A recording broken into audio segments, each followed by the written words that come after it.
I was a backup for 3 men. Number 1 was my childhood friend, still pining for his first love.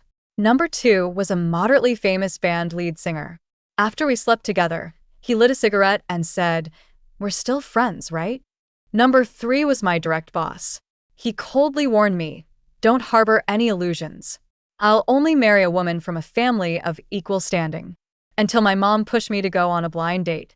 My childhood friend pulled out his household registration booklet. The lead singer said, "I can't live without you anymore." The CEO handed me a pigeon egg-sized diamond ring. Wait, didn't we agree it was just for fun at first? My mom called to urge me to go on a blind date. I brushed her off. Got it, got it. Send me the time and place. When I hung up, Xia Zhi came out of the bathroom. His beige long-sleeved sweater was rolled up to his forearms, and he was holding the underwear I had just washed. He crossed the living room and stood on the balcony to hang the clothes. Whose call? My mom's. The man moved the clothes into the sun, then turned to look at me. The soft sunlight gilded him with a golden edge, and his amber pupils were as pale as early autumn leaves. "I won't be back for dinner tonight. I made fish and greens. The fish is keeping warm in the pot. Just heat the greens in the microwave." He pulled his sleeve down and casually messed up my hair, gentle almost to the point of being doting. "Don't order takeout," he said. I mumbled a vague response. Watching him leave with his bag, I knew his first love was returning to the country today. Xia Zhi and I lived together, and he treated me like a daughter, hand-washing my underwear, giving me everything on a silver platter. But I wasn't his girlfriend. He had been waiting for Yi Yunxiao all along. Strictly speaking, I was just a backup. I wasn't like this before. It's all those shoujo manga's fault, writing nonsense about an ordinary girl and the childhood friend who silently protects her. When I first read it, I thought, isn't this just me and Xia Zhi? Childhood friends, innocent and close. He was gentle as jade, but only close to me, his little childhood friend.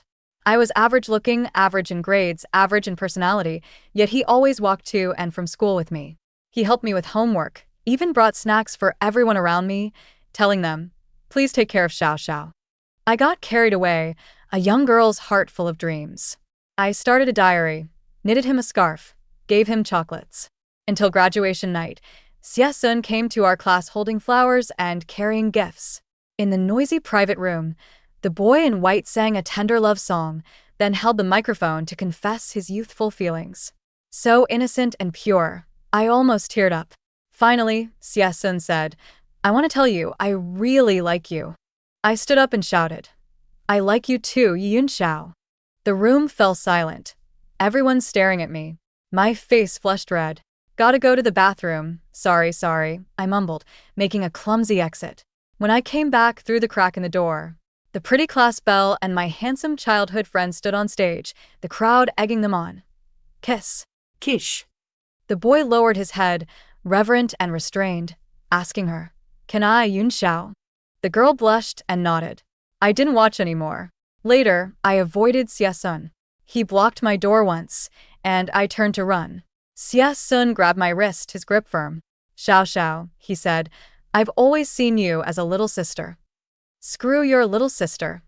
Since when does a brother teach his sister homework with his face practically pressed against hers? Shameless flirt who can't keep boundaries. Unfortunately, I've always been tactful since I was a kid, but deep down I'm just too proud to lose face. I forced a smile and said, "Haha, it's fine. You're such a good brother. Little sister thanks you." Xia Zhi looked at me. He's good-looking with those innocent puppy dog eyes and light irises. Piteously, he said, "Then don't be mad at me anymore, okay?" Don't avoid me. I said, "Fine," and then turned around and applied to a university a million miles away from him. Bye-bye you. Xia Zhi and I lost contact unilaterally for 4 years. When I messaged him, he replied instantly. When he messaged me, I took forever. He said he'd come find me during the holidays, so my roommate and I immediately booked tickets to travel. Until my first year of work, he said he got transferred to a company near me. First year of work. I lived alone. I hadn't become that smooth, capable adult yet. Endless work and messy relationships were suffocating me. When I opened the door and saw Xia Zhi, I had stayed up for 2 nights straight. My stuff was scattered everywhere in a mess, and takeout boxes were still in the trash, unthrown out. He was dressed to the nines, carrying a big bag of fresh fruit. His gaze fell on the dark circles under my eyes, and he just smiled with curved eyes, just like when we were kids, saying, "I knew you wouldn't take good care of yourself." I was a bit irritable. "What are you doing here?" He skillfully sidestepped me and entered the house, patted my head, and went straight into the kitchen to wash fruit. I followed behind him, grumbling. "I didn't invite you in." But he shoved a bowl of strawberries into my hands and told me to sit down and eat. Before I could react, he had already started cleaning up the unwashed dishes in the kitchen, the scattered hair in the bathroom, the sanitary pads lying haphazardly in the cabinet. For hours later, I sat in the spotless living room with sunlight warming me. On the coffee table was a bowl of plain noodles he had cooked for me. I looked up at him. Xia Zhi was still mopping the floor. The relaxed bare apron I had bought was tied around his waist, outlining his lean, strong waist. A few beads of sweat glistened on his forehead in the sunlight, dazzling me. I narrowed my eyes to look at him. "What do you mean by this?" He turned his head to look at me, smiling. Xiao, I've been taking care of you since we were kids." I said, "I'm afraid your girlfriend will beat me to a pulp. Don't get me into troubles, okay?" He paused, his eyes dimming a little. "Yun Xiao and I broke up a long time ago. She went abroad for college." I lowered my head and ate my noodles in silence. Actually, back then I was already a backup for Wei Ji, but isn't there a saying, quantity leads to quality? If you're a backup for one person, you're just a backup. But if you're a backup for two people, then aren't they also backups for me? After making up with Xia Zhi, we rented a big house, but we had separate bedrooms. Now that his white moonlight is back, I can't stay here anymore. I don't need such a big place for myself, so I'll just rent a new one. I packed up a bit in the bedroom and thought I'd go find Wei Ji to help me look for a new place. He's a local. I stood at Wei Ji's door, entered the password, and the lock clicked open. When I went in, he was just coming out of the bathroom. His towel was loosely wrapped around his waist. Steam flushed his pale face a soft pink. Water droplets dripped from his hair, tracing down his V-line and slipping into the towel. He curved his peach blossom eyes. I kept a straight face, opened the fridge, grabbed a can of ice-cold beer, and chugged it down. Staring at his narrow waistline, I said, "Aren't you afraid I'm a bad guy?" He laughed, his voice hoarse and cold from the ice. "You're the only one who knows my door code." "Oh," I replied dryly. Thinking of the purpose of my visit, I came just in time. He wrapped his arms around me from behind, the light scent of shower gel enveloping me. His body was burning hot, and even the droplets of water falling on my neck felt scorching. Just out of the shower. He nibbled my earlobe, mumbling thickly, "Especially," he emphasized the word, "especially clean." When I came to from my half-asleep days, it was already dark. I was only wearing a shirt he had draped over me. Under the dim light, the hickeys on my thighs were somewhat glaring. I knew it. Every time I came to find Wei Ji, no matter what the reason, it always ended up in bed. My legs were still a bit weak when I got up, and I instinctively went to the balcony to find him. He had a cigarette dangling from his lips, his profile looking somewhat lonely in the twilight. That's just the kind of person he is, top-tier looks that have girls wrapped around his finger. Even knowing what a bastard he is, at the first sight of that face, you can't help but want to feel sorry for him. No idea what there is to pity, you'd be better off pitying yourself. I leaned against the doorframe. "Why'd you stop smoking?" Wei Ji turned to look at me, his peach blossom eyes curving like hooks. "Trying to quit. Just holding it in my mouth for the thrill." I was a bit surprised. It came so suddenly. I've known Wei Ji for over 6 years, and he's not much of a smoker. Several times I saw his little brother standing at attention, but he pushed me away and got up, saying, "I need to go to the bathroom." Call him a player?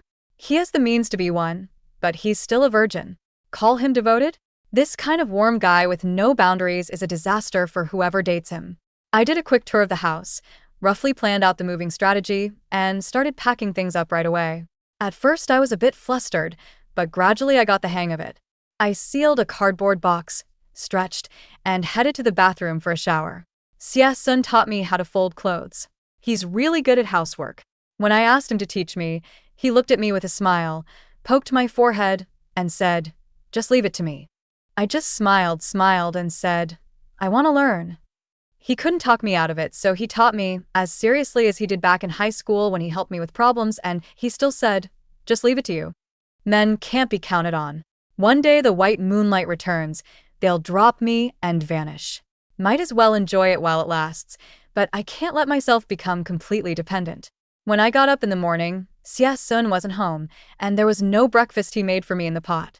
I changed clothes and went downstairs to buy some from the bun shop. On my way out, I noticed he had changed his shoes at the entrance. He had come back late last night. I checked WeChat messages. Xia Zhi. Haha, I'm away on a business trip for a few days. Take care of yourself. The stir-fry shop and breakfast shop downstairs are relatively clean. I don't know about the hygiene of other takeout places, so don't order from them. I replied with an okay, and scrolled through my moments while walking. I found that Yi Yanxiao had posted last night, "A man's greatest charm is his ability to solve problems." The attached picture showed an airport flight. Below, she commented on it herself. Just a small matter, with a smiley face. The paperwork had been stuck and couldn't go through. I didn't expect him to immediately take leave from his company and bring me back to his hometown to handle it. I took a bite of my bun and gave it a like. Worked hard with deep resentment, happily slacked off. In the break room, colleagues were chattering about gossip. Did you see the beauty who walked into Director Fong's office today? Her legs are longer than my life. Didn't you see the necklace around her neck? The number of zeros in the price. I've only seen that many in Chengdu. As soon as I walked in, someone handed me a cup of coffee. Sister Xiao, I just brewed it.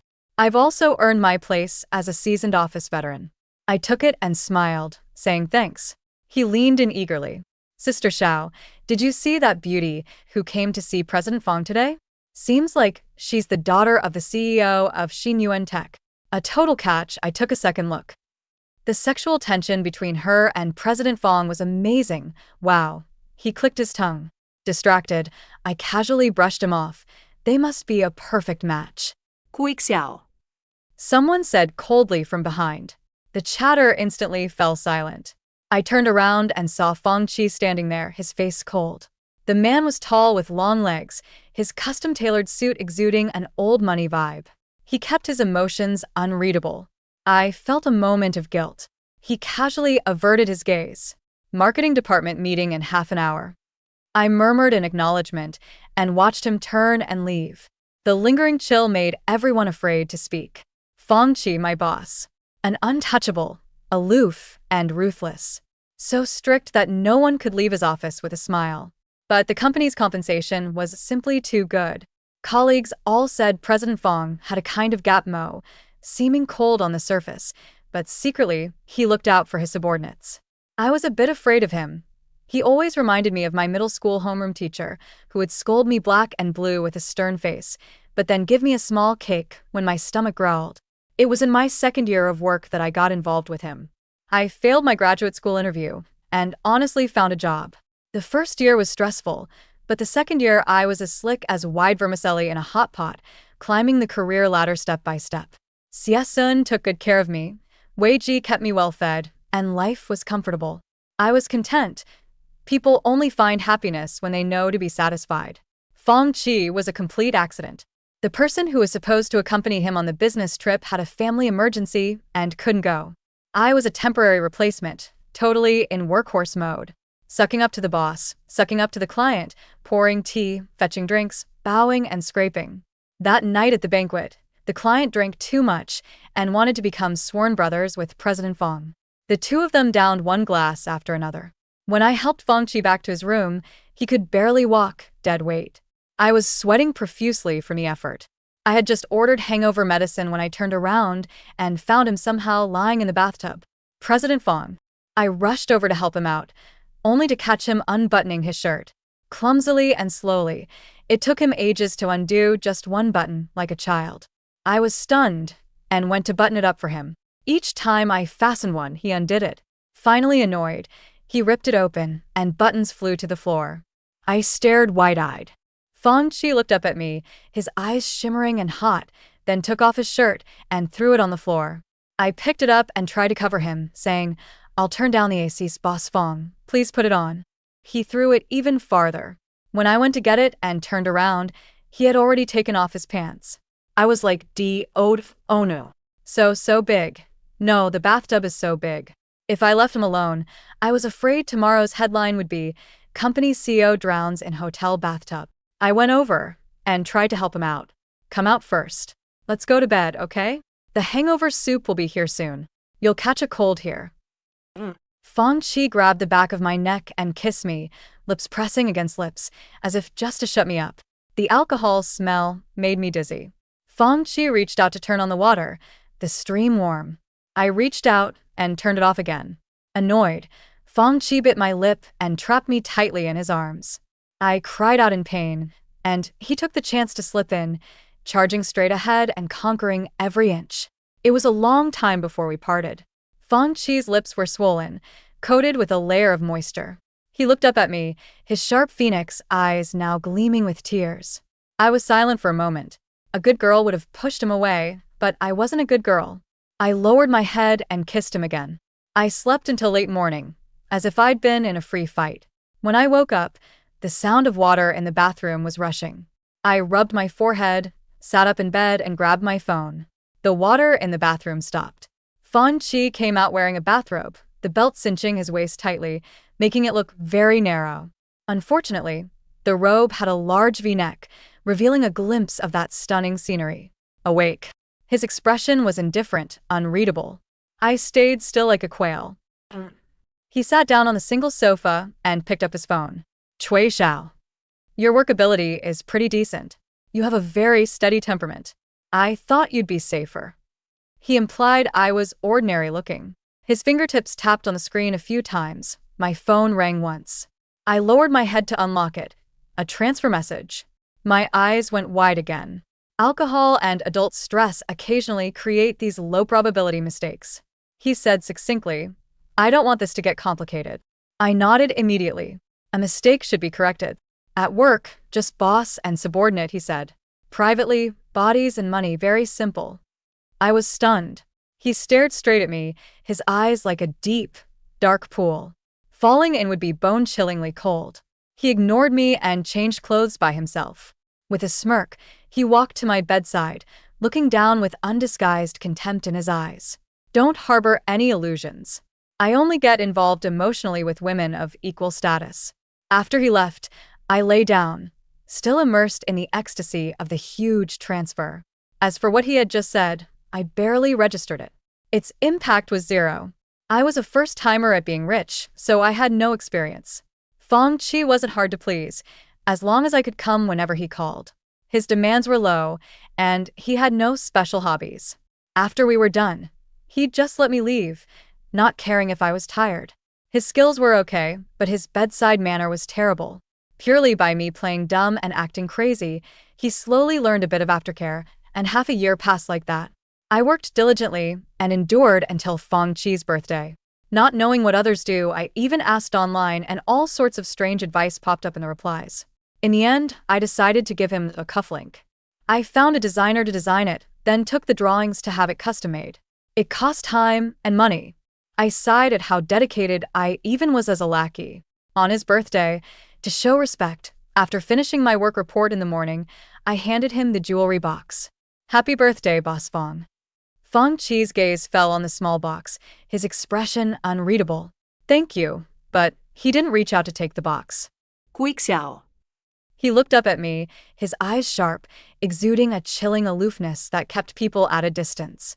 I remember telling you that our relationship can't go any further. There's no need for these little tricks. You'd better focus more on work, he said coldly. Don't cross the line. I nodded and bowed. Got it.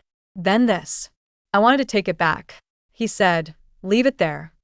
I backed out, cursing him in my mind. So hard to please. If I don't take it seriously, you're unhappy. If I do take it seriously, you're still unhappy. Sucking up is a real skill. I don't know if Feng Qi did it on purpose, but that day's work was especially tough. I worked a bit of overtime, and as I was leaving, I ran into the cleaning lady. She had a barely concealed look of joy and was holding a small box. It looked familiar. I called out, Auntie. She stopped, and my eyes fell on the small box in her hand. I confirmed it, the one I had given away this morning. I was puzzled. This is The auntie and I occasionally greet each other when we meet in the restroom. She didn't avoid me, grinning broadly. Mr. Fong gave it to me. Oh no, I was cleaning today. When I was throwing out the trash, I saw this box. I took a closer look and opened it. To my surprise, the items inside were still brand new. They definitely looked expensive. I was afraid someone had dropped it by accident, so I took it to ask Mr. Fong. The auntie beamed. He said it was just trash and told me to deal with it myself. I froze for a moment. The auntie continued. It's still new. What a waste to throw away. Look, how beautiful. She opened it to show me, and my gaze fell on the pair of cufflinks. Under the corridor light, it sparkled. Set against the velvet underneath, it looked exquisite and beautiful. Yes, I said with a smile. It looks really expensive. The auntie nodded. Doesn't it? Rich people really. I said. Auntie, you should head back soon. Looks like it's going to rain. I'll be off then. I watched her back as she left. An unexpected windfall. Even her steps were lighter than usual. I averted my gaze and went to take the elevator. As the doors closed, they reflected my stiff smile. Damn it, I was fuming. If you'd said you threw it away earlier, I would have gone and picked it up myself. A whole month's salary wasted for nothing. Damn capitalist. Do you think money is easy to earn? I made up my mind to get it all back from him. On Valentine's Day, I asked him for a gift. Fong Chi sent a question mark. Nervously, I sent him the link to a code on Taobao. Fong Chi, did he think I was too cheap? I typed. Haha, actually I just wanted to ask if you think it looks nice. The input cursor was still blinking. The next second, the payment confirmation sound rang out, along with a transfer from Fong Chi, more than 10 times the price of the coat. I was momentarily stunned, but I remembered to thank the boss before pocketing the money. Actually, I didn't dare to take too much. I was afraid Fong Chi would blow up at me. Look at yourself. What are you worth? Do you even deserve to take this much? I strictly gauged my take based on my own looks and circumstances. Occasionally, Fong Chi would look at me strangely, as if he was disgusted by my pettiness. The things he spontaneously threw my way were at least 10 times more expensive than what I dared to ask for. After a while, I stopped asking for anything at all. Whatever slipped through his fingers was already worth half a year of my salary. Damn rich people. Ever since I became the backup girl, my life has been more comfortable than before. At work, I could even smile and greet the colleagues who tried to trip me up. I know being someone's backup is pretty shameful, but like the big fat orange cat said, I have Fong Chi as my ATM, Wei Ji as my warming bed, and Xia Sun as my foot-washing maid. That's enough. Xia Sun is gone now. Without Wei Ji, I'd regret it a little, but it's not the end of the world. The only one I can't quite let go of is Fong Chi. After all, money is my one true love. Every time I think about losing a source of income in the future, it pains me a bit. After the meeting, a colleague came over to chat. I was holding files, answering his questions while walking out, not noticing that Fong Chi was still sitting at the head of the table looking at documents. When I got to the office, I reached into my pocket and realized I had left my phone in the meeting room. I turned back to get it. Fong Chi was sitting alone in the meeting room. I froze for a moment and said, Mr. Fong. He acknowledged with a grunt without looking at me. Haha, I just left my phone on the table during the meeting, I laughed. The table was clean. Hey, I walked over to my previous seat and looked underneath. Nothing. Strange. Maybe I left it in the office and didn't bring it out. Haha, my memory's been a bit off lately, I said as I headed out. It's here. The man tapped the table with his fingertips. I looked over. Fong Chi's face was expressionless. He met my eyes. I walked over and picked it up. Thank you, Mr. Fong. I'll go back to work now. That trick is terrible, he interrupted. I was baffled and instinctively glanced at my phone. On the lock screen were 2 messages from my blind date. Saturday at 10 a.m. at Yanhai Coffee Shop, Fong Chi said. I used to think you were sensible, which was a cute quality. Now even that one good quality is gone. Cui Xiao. I can't be with you, he said. That's it. Okay, I nodded. He seemed stunned, with a kind of adorable bewilderment. I said, then I'll go to work now. He didn't speak, and I turned and left. Perfect, a swift cut through the tangle, breaking off all 3 at once. After work, Fong Chi, for the first time, crowded into the employee elevator. The staff were packed in the corner, people on top of people. He stood at the front with a cold face, seemingly oblivious. I stood beside him. As the elevator floor numbers descended bit by bit, he suddenly spoke. "I'll take you." The people behind let out very faint gasps. I stared blankly at the floor numbers. He gritted his teeth. "Cui Xiao." Ah, I turned my head. "President Fong, you called me?" He responded. "It's on the way. I'll take you." haha. "Thank you, President Fong." I covered my mouth, putting on a forced smile. The people behind gasped again. Fong Chi looked at me, seeming in a slightly better mood. I got into the passenger seat. Fong Chi leaned over. I clicked my seatbelt into place, just as I met his face leaning close. "President Fong, what's wrong?" "Nothing." He sat back and fastened his own seatbelt. The car instantly fell silent. Fong Chi occasionally glanced at me from the corner of his eye. I looked out the window, pretending to be mute. When the car was almost there, he finally couldn't hold it in. "Why did you agree so readily?" he asked, then suddenly, as if trying to cover it up. "Just curious. Wasn't it that you didn't want to continue?" He was silent for a while. "I thought you'd be like them. Or, at least, not completely unmoved." I was shocked. "You have many more? What's with?" He turned to look at me, a childlike confusion on his bewildered face. Ah, that. "In your circle, you don't call them girlfriends." "Called with?" "In the 5G era, I'm explaining a 4G meme to a 2G network." Fong Chi was stunned for a moment, as if he still hadn't understood. The light turned green. He drove again. "No, only you. I mean, my friends, when they break up, the other side always cries, begs, even self-harms." No way. I'm someone who puts face above everything else. Because there are still feelings, right? "What about you?" he asked. "Do you have no feelings for me anymore?" "No," I said. "I never did. I only have feelings for money." A sharp screech of brakes. The car stopped by the roadside. The abrupt halt made my heart race. Fong Chi unbuckled his seatbelt, turned sideways almost fiercely, and clamped down on my shoulders. In his usually calm, deep pool eyes was utter disbelief.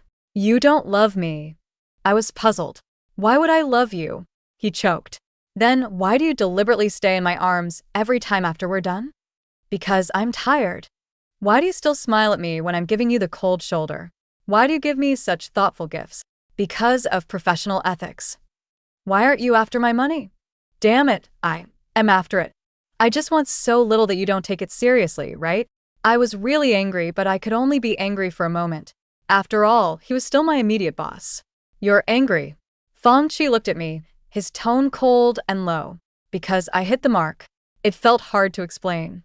"Yes, I'm talking nonsense." "Yes, I love you." Fong Chi's face showed an "I knew it" expression. "Then I can forgive you this once," he said, in that same condescending, almost patronizing attitude as before.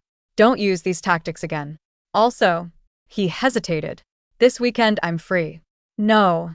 I shook my head, starting to recall the wife-chasing crematorium, tropes I read in middle school, and continued my nonsensical rambling. "But I can no longer love you." "Why?" I said. "You're going to marry a woman of suitable status." "What am I?" "I can't be with you forever." I desperately thought of the money I could have squeezed out of him in the future, and said wistfully, "Director Fong, I know we have no future. Let's leave it at that." I wiped my non-existent tears, my eyes dry. I unbuckled my seatbelt and got out of the car, putting on a literary air. "You lie on the high terrace, I dwell in the spring mountains. This is the best ending for us." Fong Chi was stunned.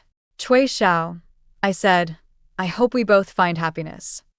I don't know if Fong Chi is happy or not, but when I returned to the neighborhood, the toothpick potato stall downstairs hadn't closed yet. I bought a portion, eating it as I went upstairs. I was very happy. Over the next few days, I packed up my things at home, threw away what could be thrown away, finalized the apartment to rent, and moved out swiftly. I left the keys in the old apartment. When I came out, Xia Zhi messaged me. "Work is a bit tricky, might take a few more days to come back." "Xiao Xiao, I hired a maid to cook. Have you been ordering takeout again these days?"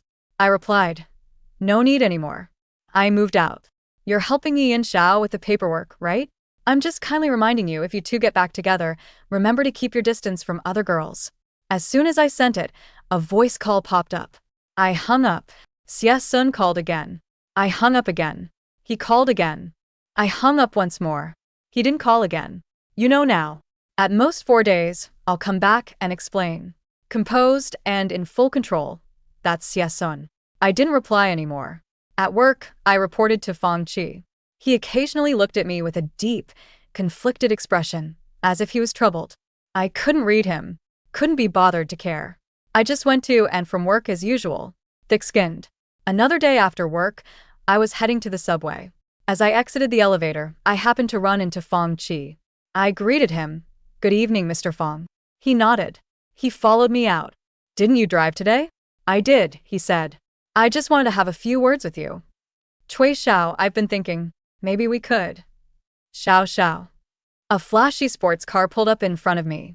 Wei Ji, wearing sunglasses, leaned back lazily. Picking you up from work. Feng Qi's face darkened. I said, I'll be going now, Mr. Feng. I got in the car and buckled my seatbelt. Wei Ji stepped on the gas, leaving him behind. I gave him the address of a supermarket, and Wei Ji made a U-turn, as if casually asking, Did you move? Why didn't you tell me?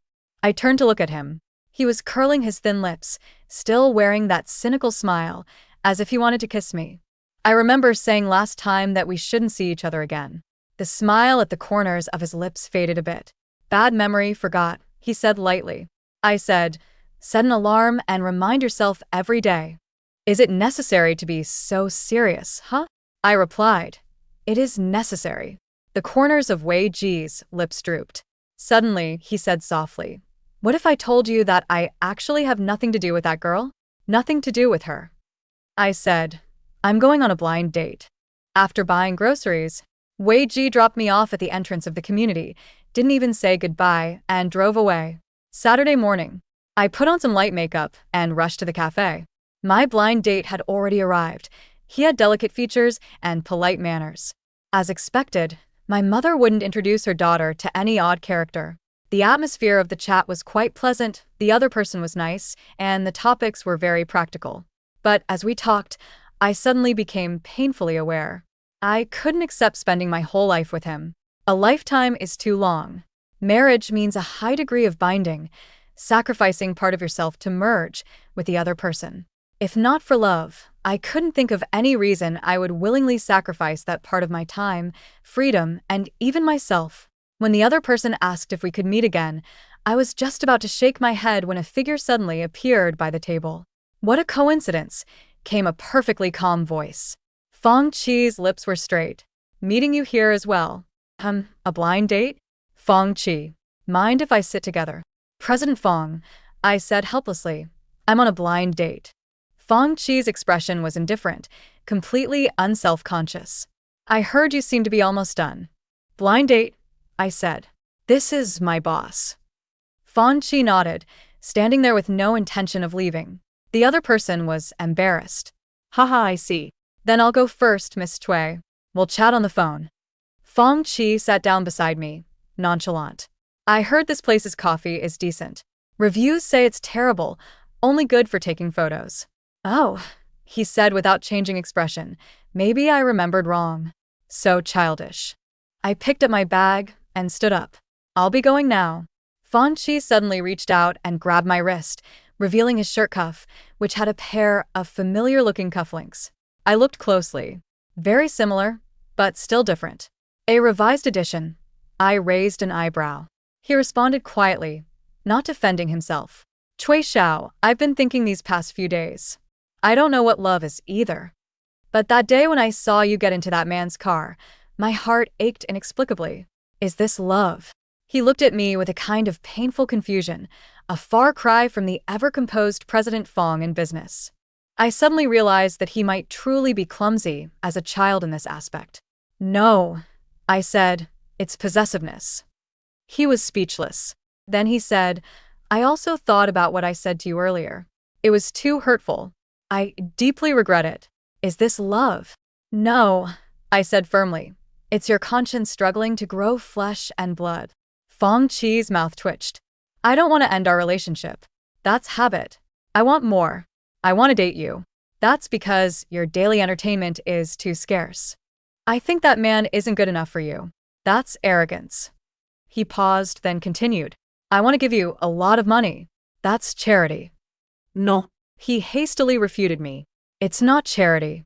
Very firmly, that day you were eating at a street stall, still smiling. You looked very happy. I felt very distressed. I got angry again. I said, that's because you always look down on me from your high position. I love you, he suddenly said. This is delirious nonsense. Feng Qi was stunned. He stared at me fixedly, our eyes meeting. The man's face was cold, his features cool as always, but tears suddenly fell, endlessly. He cried fiercely. I got goosebumps. Don't cry with a blank expression. I didn't bully you. You didn't, Feng Qi said. His cool voice was stained with tears, low and hoarse. He said, I don't know, but when I hear you retort, my heart hurts so much. Feng Qi looked at me, his gaze locked with mine. He said, I love you, Cui Xiao. He reached out and pulled me into his arms, burying his face in the hollow of my neck. Tears rolled down his cheek to my collarbone, sending a shiver through me. I love you, he said. So this is what love is. And then, with a tone of sudden epiphany that terrified me with its ability to extrapolate, he added, so you don't love me. Damn, this guy is too deep. He must not be allowed to stay. Feng Qi finished crying, sat up straight, and looked at me. His eyes and nose were red from crying. His skin was already fair, making him look even more fragile and pitiful. I want to go to your place, he said, his voice still trembling from the tears, his tone soft, almost pleading. Is that okay? A chill ran down my spine. I told him he reminded me of my middle school homeroom teacher. When the boss caught me reading a shoujo manga, he smiled and said, haha, students will be students, then turned around and made me write a 3,000-word self-criticism. That's not really appropriate, I said vaguely. He replied, just let me rest for a bit. I look too awful like this. And then he was about to start crying again without expression. Too terrifying. Okay. I quickly said, let's go. After taking Feng Qi home, he went to the bathroom to wash his face and then came back to hold me. This isn't right, I said. Do we even know each other? Though I live alone and have been here for years, as the saying goes, trouble comes to a widow's door. Good deeds stay within, but bad news spreads far and wide. So, I can only stay in this thatched hut, yet keep an eye on the world. With my feet in the mud, I still hold the whole world in my heart. Oh, forget it, he won't get the joke. He looked sad again. You lied to me. I shut my mouth. I couldn't take it anymore. I stood up. I'll go downstairs to pick up a package. He stood up too. I'll go with you. No. I looked at his still reddened eyes. You rest a bit more. I quickly backed out and closed the door. She was gone. Feng Qi sat on the sofa in the same position, waiting for half an hour. She didn't come back. Little liar, he thought expressionlessly, deliberately stalling for time. He stood up and looked around the living room. Things were a bit messy. He thought, I should hire a maid for her. But this place is too small. He thought again, better get her a bigger place instead. It seemed there was a nice apartment near the company, big enough. It would be a bit empty for just one person. He could move in with her. If they were living together, renting wouldn't do. He'd just buy her a place. He nodded, feeling quite satisfied, and as a result, he became more critical of this house. A knock came from the door. Forgot her keys, Feng Qi thought. So, scatterbrained. I'll install a fingerprint lock on the house, so when I'm not around, it won't matter if she forgets her keys. When he reached the door, the hallway mirror reflected his figure, and Feng Qi took an extra glance. He inexplicably remembered that night, when Cui Xiao's gaze fell on his chest. She still likes me, Feng Qi thought, and his mood suddenly brightened. He unbuttoned 4 buttons. Forgot my keys, he said, opening the door and asking with a smile, at least 3 days? Xia Zhi had compressed it to a day and a half and bought the earliest flight back. The more he thought about it, the more uneasy he became. Aside from their 4 years in college, Cui Xiao had never been apart from him. If it was because of Yi Yunxiao, he could explain. In his youth, knowing to admire beauty, he mistook the thrill of good looks for affection, neglecting personality and values. But he and Yi Yunxiao were not a suitable couple. Moreover, Cui Xiao had started avoiding him, choosing to apply to a university so far away. Xia Zhi felt a bit empty. But it was the path he chose, and he had to be responsible for it. He did everything a boyfriend should do, even if it meant a long-distance relationship across countries. Whenever he had time, he would go see her. On the day they broke up, he went to see Yi Yunxiao. At the airport, when it was time to part, Yi Yunxiao said, "You don't need to come anymore." Xia Zhi was stunned. "Did I do something wrong?" She shook her head. No, it's not that. But you're so fake, she said. "It's like you're always wearing a mask, always flawless. You never get angry, never get jealous, never get sad, never feel pain, never worry. I feel like we're not even in a relationship." Xia Zhi, have you ever been afraid? When you came to see me, did you ever stare off into the distance waiting for me? I had a flirty male friend abroad. When you saw us together, did you feel jealous? If I broke up with you, would you be in pain? No, you wouldn't. She shook her head. So let it be. She was right. He didn't feel any pain. Even on the flight back, he was unusually calm. Does it have to be hysterical? Does pain and entanglement count as love? Xia Zhi couldn't figure it out.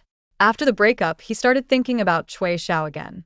After 4 years, seeing Cui Xiao again, she looked terrible, listless, like a wary little animal. Somehow, the lost and found feeling, which could be called ecstasy, was rushing through his heart. The voice inside him told him she still couldn't take care of herself. She needed him. Everything had been fine. Until Yi Yunxiao came back. He always felt he owed her from their youth, wanted to make up for it. So when he learned she was in trouble, he chose to help, so that later they would owe each other nothing. But unexpectedly, Cui Xiao minded again. She didn't reply when he asked for an address. He was anxious, asked Cui Xiao's family, and only got the address after beating around the bush. As soon as he got off the plane, he bought some vegetables, fruits, and meat, carried them, and went to her place again. He was afraid she wouldn't take care of herself, and in his haste forgot to tidy himself up.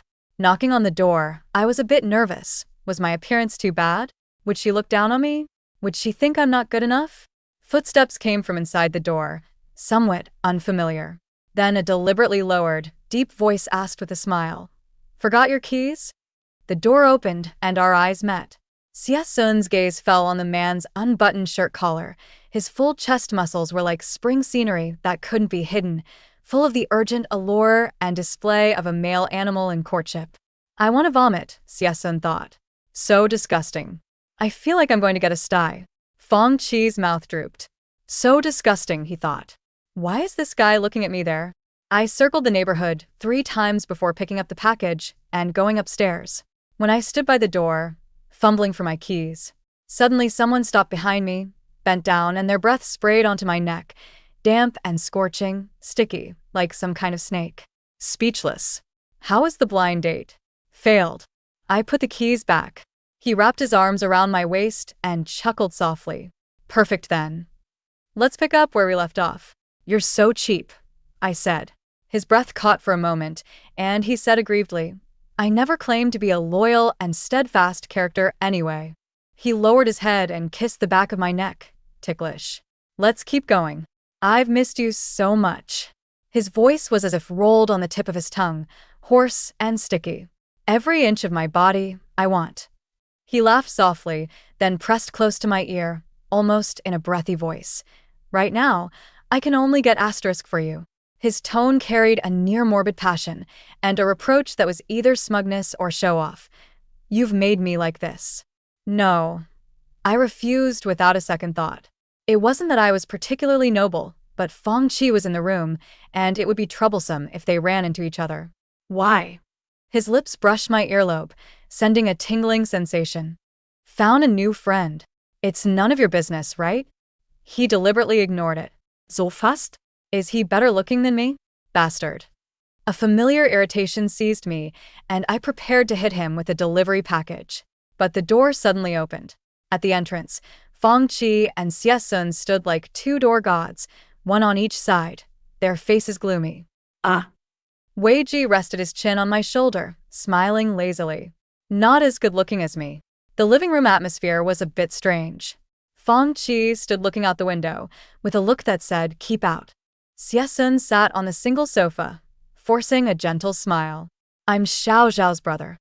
Boss, Feng Qi said concisely. Wei Ji slouched bonelessly on the long sofa.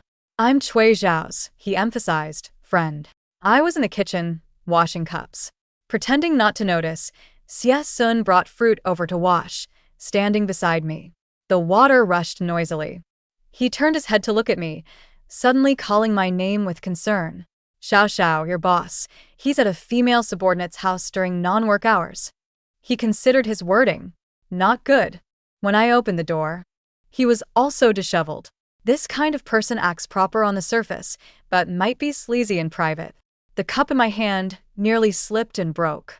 Why don't you quit your job and come to my company? That way we can look out for each other.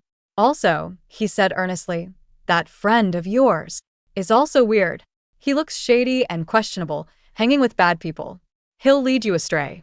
Stop associating with him. I could barely hold back my laughter. Xia Zhi said, society is complicated now, Xiao Xiao. Men out there are very bad.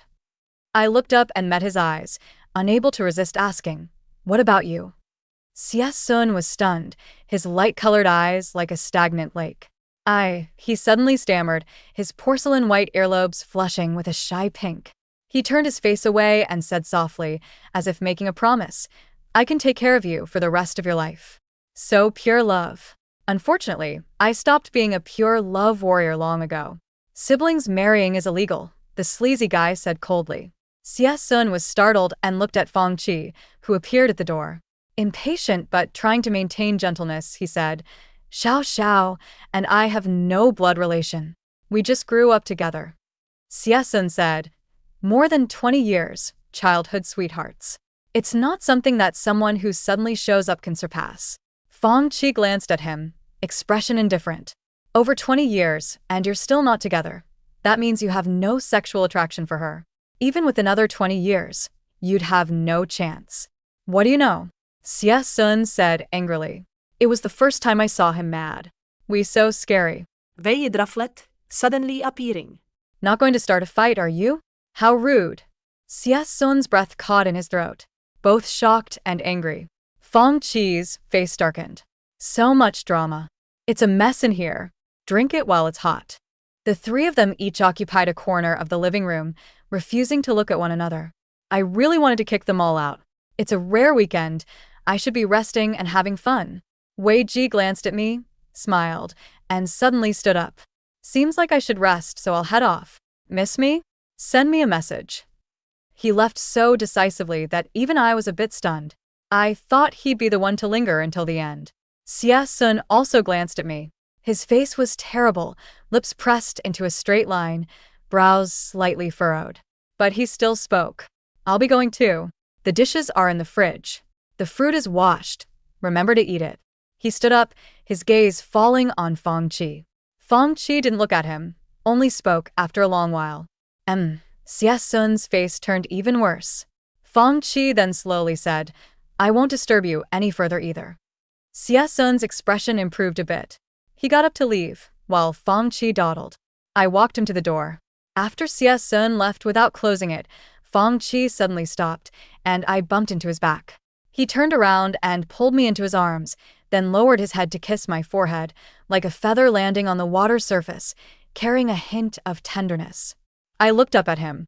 Feng Qi still had that cold face, but a trace of a smile leaked from the corners of his eyes. He had nothing to say to me. I said, Sorry, you have no obligation to explain. He choked for a moment, then lowered his head to kiss my eyes. You have no heart, Cui Xiao. It tickled a bit, so I blinked. He seemed to find it novel and kissed me again. Who switched me to the pure love channel. I pushed him. Go on, hurry up. In a moment. He lowered his head, our warm breaths mingling, and blurted out a sentence without thinking. Think of me, not them. It was too close, but I didn't dodge. Our soft lips touched. Over Feng Qi's shoulder, I saw Xia Zhi, who had turned back. Not intentionally, I just didn't care, if only living one life. Wasting time on internal friction is too much. It's better to be happy. I just want to follow my heart. Before I could see his expression, Xia Zhi turned and left again. Wei Ji stood in the shade, playing with the lighter in his hand. He looked up, staring at Cui Zhao's building, a bit annoyed. He had pretended to be so well-behaved, so why were those two still hanging around? So shameless. After seeing Feng Qi off, I played games all afternoon. In the evening, I made some stir-fry dishes myself. My cooking skills were getting better. I came out of the bathroom humming a song in a good mood. Only when I picked up my phone did I see the message from Wei Ji. Ordered a cake for you. The delivery is about to arrive. Having a small cake after a shower made me feel even better. I sent Wei Ji a smiley face. He didn't reply. A knock at the door. I looked out and saw the delivery guy in a yellow uniform carrying a small cake. I opened the door. Special bonus, after-meal digestive activity. His unique lazy and seductive tone, dragging the final sounds long. Wei Ji stared straight at me, his peach blossom eyes curving. I said, "Tisich don't." He pushed forward, taking advantage. I stepped aside to let him in. You're truly shameless. Wei Ji entered the room, placed the cake on the table, and started to undress. It's so hot. I didn't stop him. He stripped off his shirt, revealing his narrow waist. Wei Ji had a lean build. His body was beautiful, every line smooth and pleasing to the eye. I sat down to eat the cake. He started to take off more. Stop, I said. Wei Ji obediently halted. In such a hurry, he grunted. You're too popular. Go take a shower. His eyes lit up.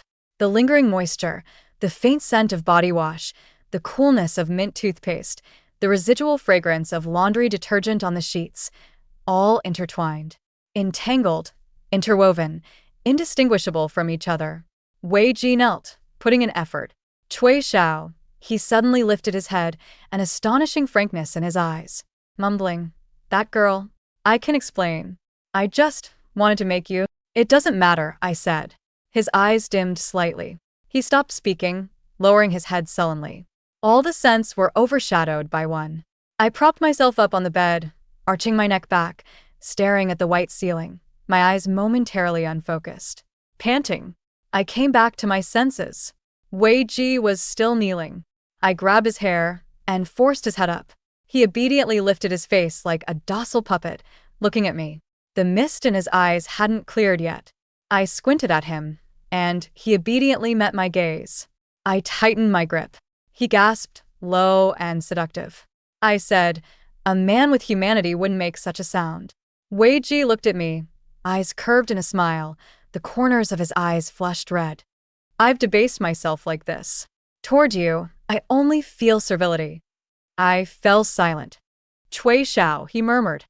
Xiao, say something. Please. I thought for a moment, then started reciting a meme. You're so special. You're different from other guys. You.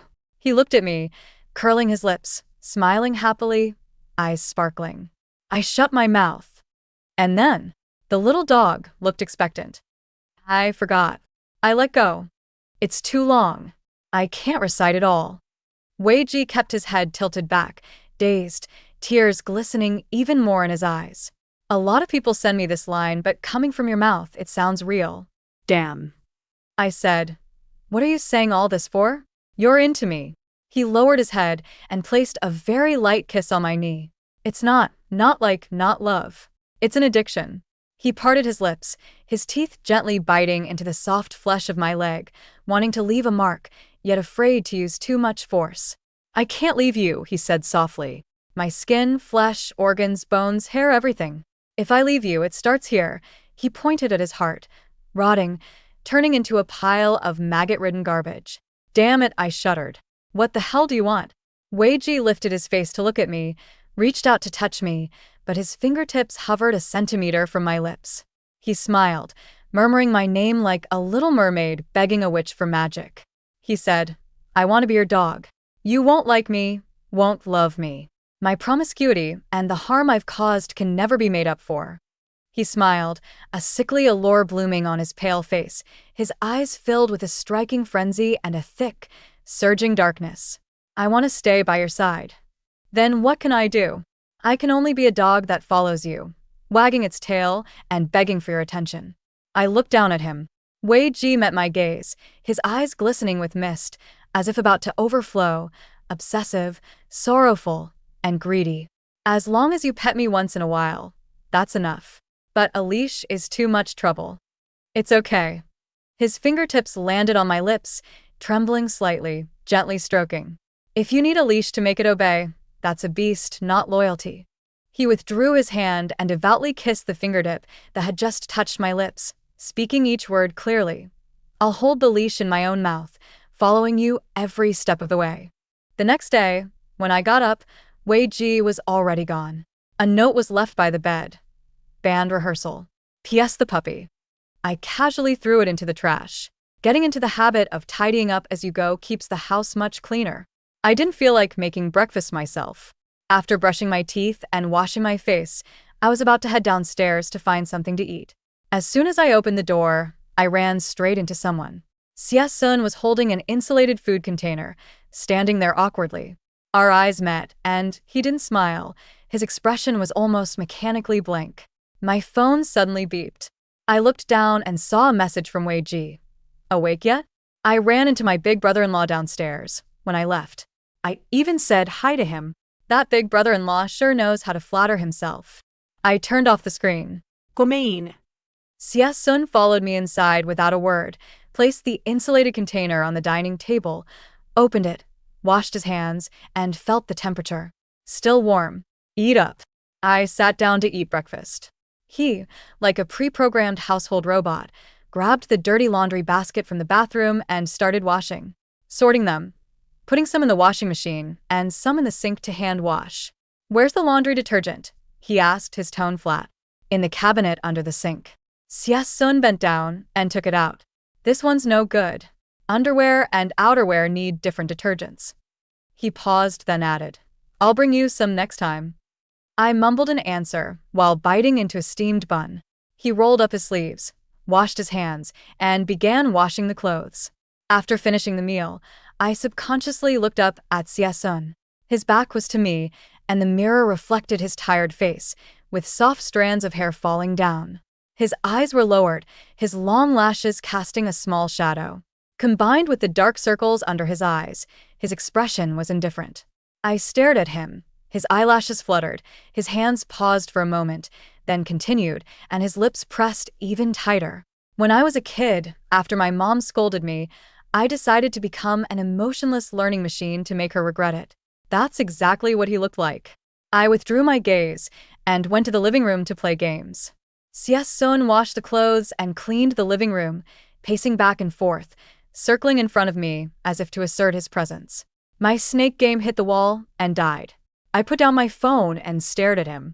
Xia Zhi walked by twice, then, as if suddenly noticing I was watching him, he struggled to put on his usual expression, but it looked somewhat comical. Xiao, why don't you move back? Living alone is nice, he paused, as if choosing his words, his tone cautious and probing. Those two from yesterday, they were bothering you, weren't they? I know you might have been momentarily deceived by them, or he was making excuses for me between the lines. I said, no. Xia Zhi was stunned. No botherino, no deception. I did it willingly. The color drained from Xia Zhi's face, making him look even paler. No, I know that's not true. You were just tricked by them. Yes, you were tricked. He was trying to construct a reasonable explanation for himself, to maintain order in his world. Self-deception. I decided to break the peace. I slept with both of them. Xia Zhi stared at me blankly, as if he didn't understand those words. The gentleness in his eyes shattered completely, revealing a panic and pain he had never shown before. After a long pause, he almost broke down and said, no, that's not true. Please, tell me they forced you, or it was just a moment of weakness. Please, Xiao. No one can force me, I said. Besides, I've been an adult for a long time. It's my freedom to have relations with whoever I want. I looked at him. Stop saying useless things. Just tell me what you really want to say. Xia Zhi froze under my questioning. It seemed all his pretenses of calm and reason crumbled in an instant. His eyes reddened, as if using all his strength, with unwillingness and immense grievance. Why isn't it me? My eyes widened. Why can they all be with you, but I can't? Why can't it be me? His voice trembled, with a sob. You should have said so earlier. I said, all right. Xia Zhi was stunned. Bedroom. Xia Zhi lay on the bed, dizzy from my kisses. His tongue was clumsy, just passively receiving and responding faintly. His breathing was rapid, cheeks flushed, his inexperience tempting me to tease him. Xia Zhi didn't know how to breathe properly. After we parted, he gasped for air, his eyes moist and glistening with an autumn-like flow. His fingers trembled as he unbuttoned his own shirt. I sat up, thought for a moment, and said, "I won't take responsibility for you." I looked down at him. "I don't need you to take responsibility for me. Are you sure?" Xia Zhi looked up at me, his fingers still unbuttoning. His pupils were light, clear and bright like an amber lake. He bit his lower lip, which had turned pale. "I'm sure." I glanced at him a few times. Suddenly I said, "Forget it." I turned around. "Put your clothes back on. I don't have a hobby of forcing people." "No." His voice was panicked, almost terrified. It was rare, Xia Zhi, who was always in control, losing his composure. My hand was on the doorknob, just a little more force, and I could open it. But someone pounced on me from behind, locking me firmly in an embrace. Warm, humid breath spilled into my neck, carrying a plea that bordered on pain. "I'm not unwilling. That's not what I meant." He chuckled. "Please." "Then what did you mean?" "I'm scared," he said. His hands tightened around my waist, carefully and reverently, as if trying to embed me into his body. "I'm afraid." "I have no experience. If I'm not good enough, you might think I'm not as good as them." He was incoherent. That gentle, perfect facade finally shattered, revealing beneath it an awkward, genuine vulnerability that was almost cowardly. "I always wanted to leave the best impression on you, but it seems I always mess it up." I turned around. Xia Zhi's eyes reddened even more. His long, thick lashes were wet with tears, like butterfly wings soaked by rain. A bit adorable. I stood on tiptoe. I kissed him again. Xia Zhi compliantly parted his lips, and we tangled our way to the bed. Xia Zhi was a very restrained person, forbearing and gentle. Even though he had reached his limit, his body tense and sweat beading on his forehead, he still held back, his eyes red from the effort. His wet lashes kept trembling, but he just silently looked at me with those amber eyes, filled with helpless questioning and pleading. Unfortunately, I'm not a kind person. Instead, I was struck with a mischievous urge. Soft whimpers escaped Xia Zhi's throat, which he then quieted out of shame. I deliberately dawdled until he finally fell apart, his voice hoarse and tearful as he begged for mercy. "Xiao Xiao, stop teasing." After it was over, I fell asleep. In a daze, I felt someone pick me up. Warm water wrapped around my body. Xia Zhi moved gently, carefully washing me clean. When I was placed back on the bed, the sheets beneath me were already dry and fresh. He lay down, wrapping his arms around me from behind, burying his face deep in my hair. He took a deep breath, his voice still rough with a barely discernible tremor. "The other day, I heard from Annie that you went on a blind date. How did it go?" Without even opening my eyes, I said, "Judging by the current situation of the two of us lying in the same bed, I'd say it didn't go well." Xia Zhi laughed, but the laughter held a certain bitterness. He kissed my hair gently, hesitated for a long time, and then whispered, "What if you married me? I'll take care of you for the rest of my life." "I'm serious." "Sorry," I said. I've turned into a marriage-free person now. The person behind me was silent for a long time, so long that I was almost asleep. Then he tightened his arms, as if trying to press me into his very bones and blood. His voice was muffled. "At least they don't have a chance either, right? Then let me stay by your side." I said, "No one would refuse a benefit that comes right to their door." Xia Zhi was silent for a moment. He was smart enough to understand, of course. "If," he said, "the cost of staying by your side is having to endure the pain of not being able to possess you, the jealousy of watching others get close, and the fear of never receiving a response, if this is the only admission ticket, I choose to accept." The room was silent for a long time. Xia Zhi didn't get Cui Zhao's reply. The person in his arms was quiet, asleep.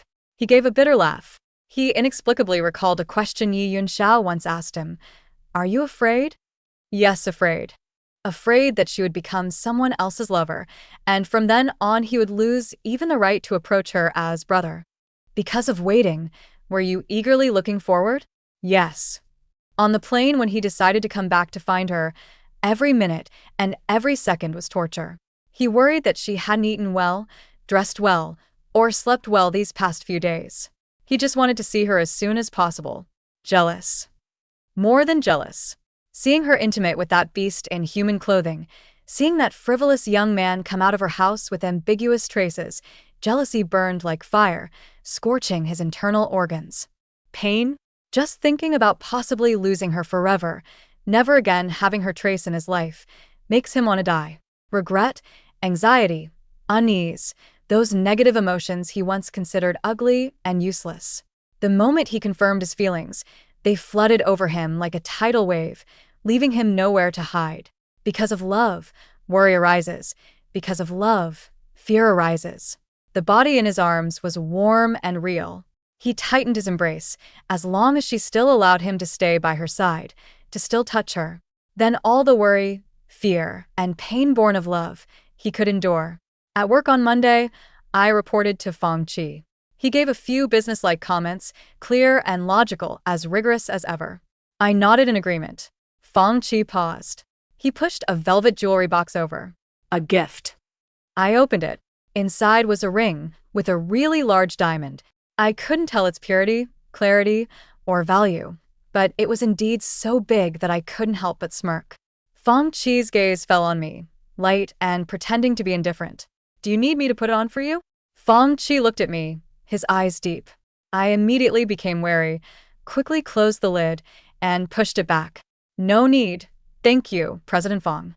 I don't have the status to accept your ring. It's just a gift, he said calmly, reopening the box and pushing it back. Take it.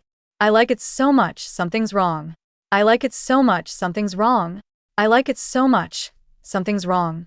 I like it so much, something's wrong. Left and right brain in a crazy battle. Feng Qi watched my changing expression and suddenly gave a very slight smile. That icy face showed such obvious smile for the first time, faint but like spring snow melting, a flash in the pan. I was stunned for a moment. He repeated almost gently, "It's just a gift. It doesn't mean anything. Don't feel pressured." Haha, I'll take it. Thank you, President Feng. Feng Qi responded, and as I turned, he added, "One more thing. About those two from before." I immediately interrupted with a smile. "President Feng, no personal matters during work hours." A hint of helplessness flickered across Feng Qi's face, even showing a bit of affection. All right. My hand rested on the door handle. Just as I was about to leave, his voice came from behind again, carrying an all-knowing understanding. Don't sell me. I always feel completely laid bare in front of him. After work, Feng Qi drove me home. As soon as I got in, he leaned over and fastened my seatbelt before I could. I leaned back in my seat, watching the street scene blur past the window, not saying a word. The car was quiet for a moment before Feng Qi broke the silence. "I added your friend and brother-in-law on WeChat." Damn. I broke out in a cold sweat. And then, Feng Qi said nothing. The lines of his profile looked cold and hard in the twilight. I was a bit annoyed at him. Back in middle school, when my homeroom teacher pressured me like this, I would feel guilty because she genuinely cared about my future.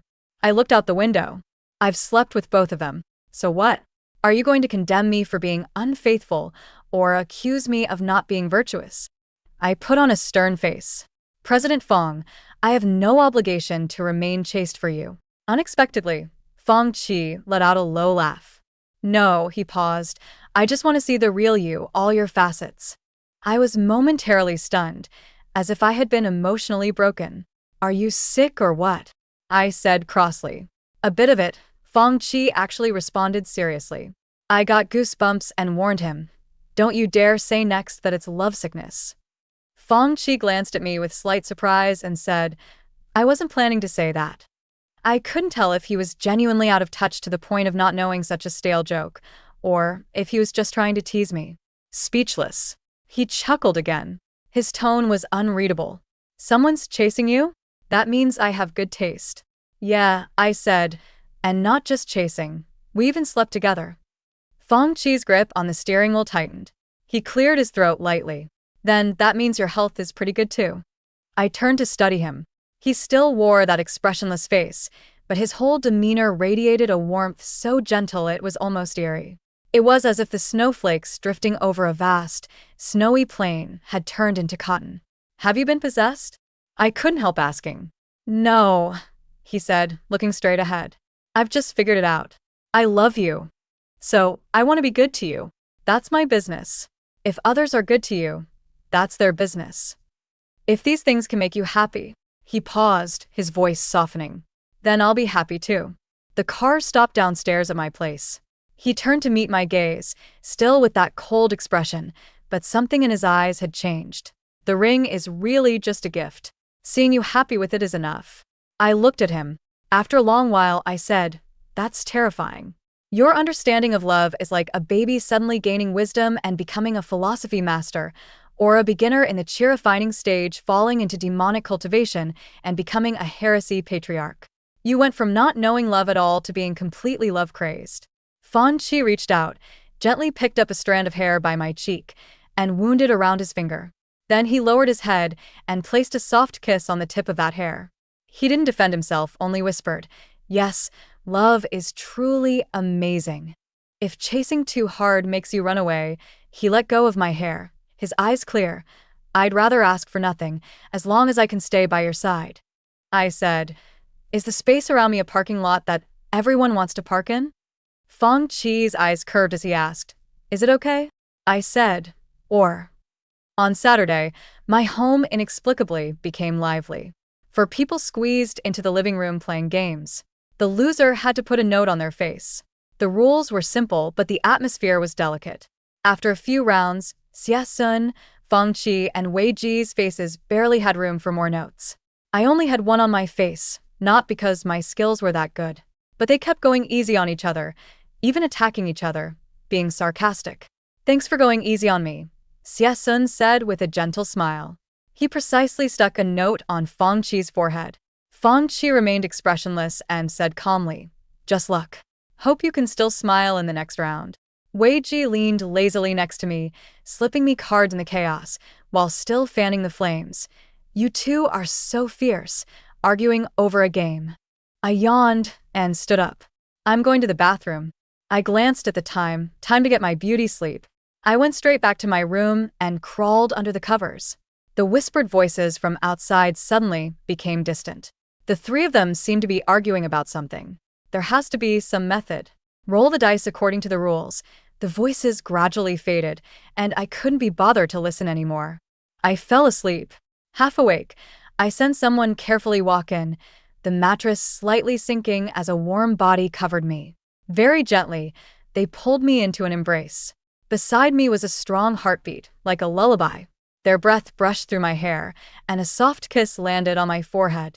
He leaned close to my ear, his voice carrying a sense of relieved and profound tenderness. I love you. I responded, thank you. I love myself very much too.